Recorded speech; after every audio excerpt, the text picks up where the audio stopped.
पति पत्नी ज़्यादा एक दूसरे के साथ समय नहीं बिताते थे। पता नहीं किन कारणों से उन दोनों के बीच की दूरी बढ़ती ही जा रही थी।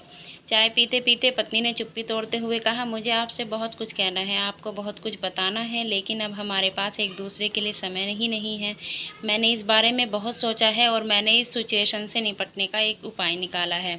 अगर आप राज़ी हों तो मैं बताती हूँ। पति ने सिर हिलाकर हामी भरी। पत्नी ने टेबल के ड्रॉअर से 2 डायरी निकाली और बोली, मैं यह 2 डायरी लेकर आई हूँ, एक आपके लिए और एक मेरे लिए। आज के बाद हम दोनों एक दूसरे से जो भी शिकायत होगी उसे हम इस डायरी में लिख कर रखेंगे। 1 साल बाद जब हमारी 26वीं एनिवर्सरी आएगी तब हम उसे खोल कर पढ़ेंगे। तब हमें एक दूसरे की उन चीज़ों की आदतों के बारे में पता चलेगा जो हमें पसंद नहीं है और हम उन्हें सुधार पाएंगे।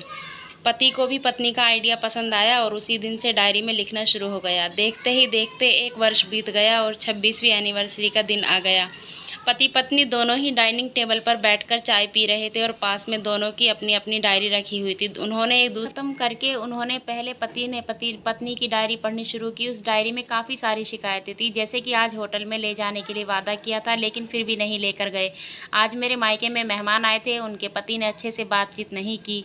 महीने बाद साड़ी लाई लेकिन पुराने डिज़ाइन की। आज मेरे सीरियल देखने के समय पति ने चैनल बदलकर न्यूज़ चला दी। आज गीला तौलिया सोफे पर छोड़ दिया। ऐसी कई सारी शिकायतें थी।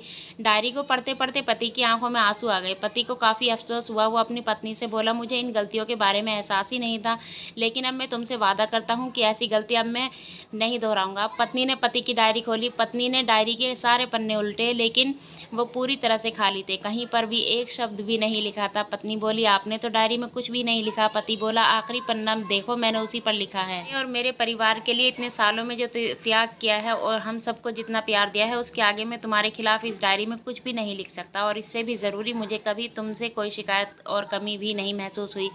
ऐसा नहीं कि तुम में कोई कमी नहीं है, लेकिन तुम्हारे प्यार, समर्पण और त्याग के आगे तुम्हारी कोई भी कमी छोटी है। मेरे अनगिनत गलतियों को नज़रअंदाज करके तुमने इस कठिन जीवन को मेरे साथ साझा किया है और हमेशा मेरे साथ। कोई भी अपने साये में कैसे दोष निकाले। अब पत्नी की आंखें नम थी। पत्नी ने पति के हाथ में अपनी शिकायतों की डायरी ले ली और उसे जला दिया। पति पत्नी का रिश्ता एक दूसरे पर विश्वास पर टिका होता है और उसी से मजबूत होता है। उम्र के इस दौर में पति पत्नी को एक समझ लेनी चाहिए कि एक दूसरे में गलतियां और कमियां निकालने के बजाय आपस में प्यार से